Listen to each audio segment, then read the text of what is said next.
नमस्कार, मी डॉक्टर मच्छिंद्र बांगर महाराष्ट्रातील देशातील हवामान परिस्थिती संदर्भात ताजा अंदाज देणार आहे. आपल्याला माहिती आहे की सध्या GFS मॉडेल असेल, ECMW मॉडेल असेल किंवा आयकॉन मॉडेल असेल, यामध्ये 3 मॉडेल आपण महत्त्वाचे मानतो. आणि यामध्ये आयकॉन मॉडेलचा अंदाज हा महाराष्ट्रासाठी यावर्षीच्या पॅटर्ननुसार अधिक जवळचा ठरतोय आणि त्यानुसार अंदाज बनतोय हे आमच्या आता लक्षात आलंय. बंगालच्या उपसागरात तयार झालेलं कमी दाबाचं क्षेत्र हे तसं आता विरून गेलं आहे. मात्र तरी देखील स्थानिक क्षेत्राचं प्रभाव अजून महाराष्ट्रामध्ये, किनारपट्टी राज्यांमध्ये कर्नाटक, केरळ, तामिळनाडू, आंध्र प्रदेश, ओरिसा, तेलंगणा, छत्तीसगड दक्षिण आणि मध्य प्रदेश पूर्व तसंच महाराष्ट्रामध्ये जाणवत आहे. तर त्या संदर्भातला अंदाज आपण समजून घेऊन नंतर आपण सध्या ला निनाची करंट सिच्युएशन काय आहे, आयोडीची करंट सिच्युएशन काय आहे, त्यामुळे मान्सूनवर काय परिणाम होऊ शकतो आणि त्याहीपेक्षा महत्त्वाचं म्हणजे मान्सूनच्या 4 महिन्यामध्ये लाँग रेंजचे अंदाज मॉडेल काय सांगतायत तेही आपण बघणार आहोत. त्यामुळे अतिशय महत्त्वाचा व्हिडिओ आहे. आता आपण सुरुवातीला असं बघूयात की मान्सून संदर्भात जे काही घटक मान्सूनवर परिणाम करणार आहेत त्या संदर्भामध्ये नेमकी काय घटना घडणार आहे. तर आता आपल्याला असं दिसतंय की आयोडी पॉझिटिव्ह राहण्याची शक्यता आहे.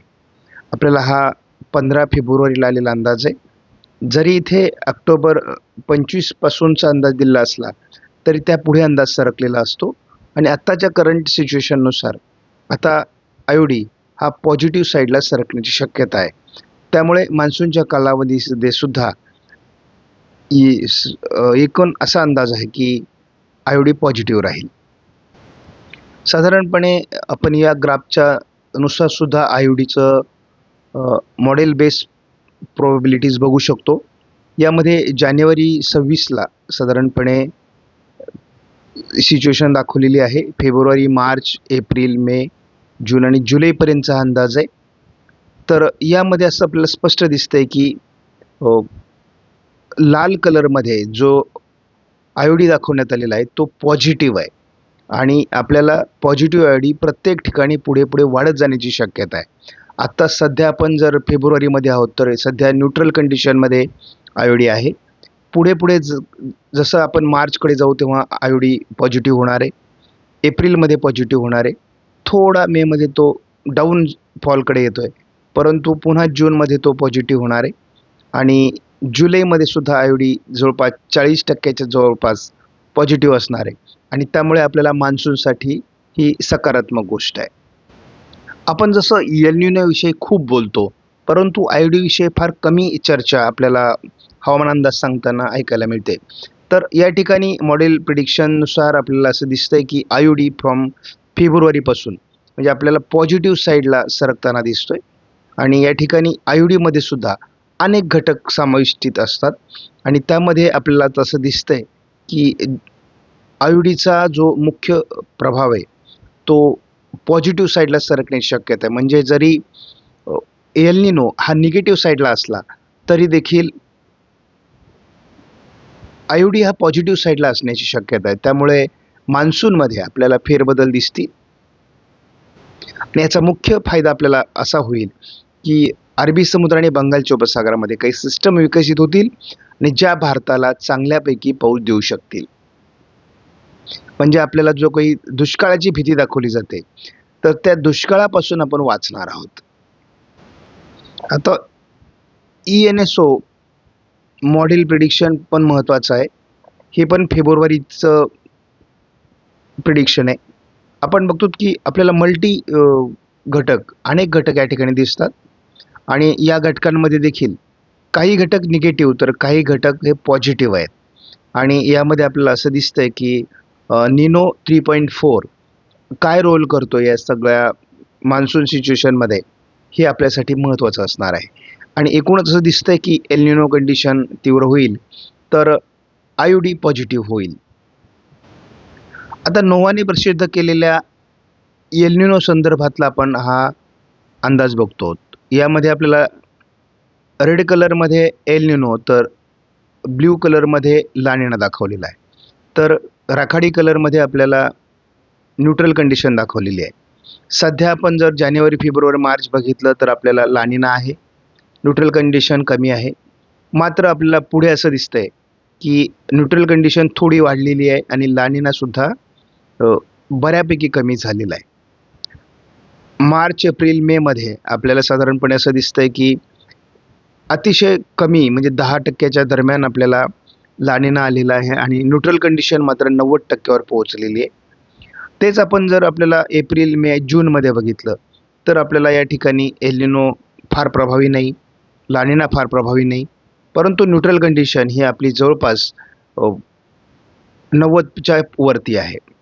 मात्र आपण मे, जून, जुलै यामध्ये जो मधला महिना आहे जून, हा जनरली तो महिना आहे असं आपण गृहीत धरायचं. तर यामध्ये सुद्धा म्हणजे जूनमध्ये न्यूट्रल कंडिशन अधिक काळ राहील म्हणजे अधिक प्रभावी राहील असं दिसतंय. जून, जुलै, ऑगस्टमध्ये सुद्धा तसा जुलै महिनासुद्धा न्यूट्रल कंडिशनकडेच वळलेला आहे.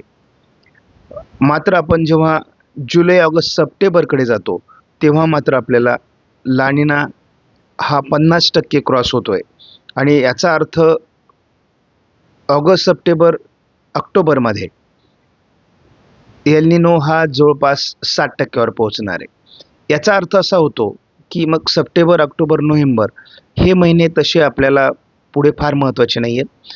परंतु ऑगस्ट, सप्टेंबर, ऑक्टोबरपर्यंत जर 60% पर्यंत एल निनो जाणार असेल, तर आपल्याला परतीच्या पावसाचा फटका बसणार आहे.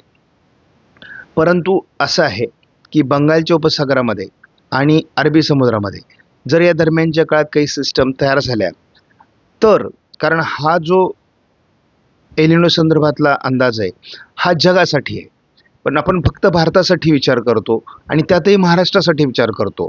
त्यामुळे आपल्याला ही एक गोष्ट लक्षात ठेवायची आहे, की महाराष्ट्रामध्ये आपल्याला सरासरीच्या जवळपास पाऊस पडण्याचा आपण अंदाज दिलेला आहे 26 जानेवारीला आणि तो अजून कायम आहे. त्यानंतर भारतामध्ये मात्र सरासरीच्या कमी पाऊस पडण्याचा आपण अंदाज दिला आहे आणि त्याही अंदाजावर अजून तरी आपण ठाम आहोत.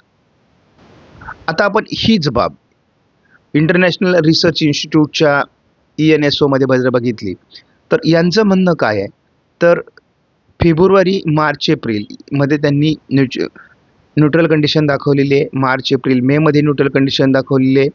एप्रिल, मे, जूनमध्ये न्यूट्रल कंडिशन प्रभावी दाखवलेली आहे. मात्र पुन्हा मे, जून, जुलै या ठिकाणी जून महत्त्वाचं आहे आणि इथे जवळपास 60% एल निनो दाखवण्यात आलेला आहे, जो आपल्याला नोआने कमी दाखवलेला होता. आता जून, जुलै, ऑगस्टमध्ये मात्र त्याच पद्धतीचा एल निनो आहे आणि जून, जुलै, ऑगस्टमध्ये सुद्धा 60% एल निनो आहे. ऑगस्ट, सप्टेंबर, ऑक्टोबरमध्ये देखील 60% एल निनो आहे. तो थोडा कमी जास्त जरी झाला तरी अजून जसं जसं आपण मान्सूनकडे पुढे जाऊ तसे 15 दिवसाने हे चार्ट बदलतात, बार बदलतात.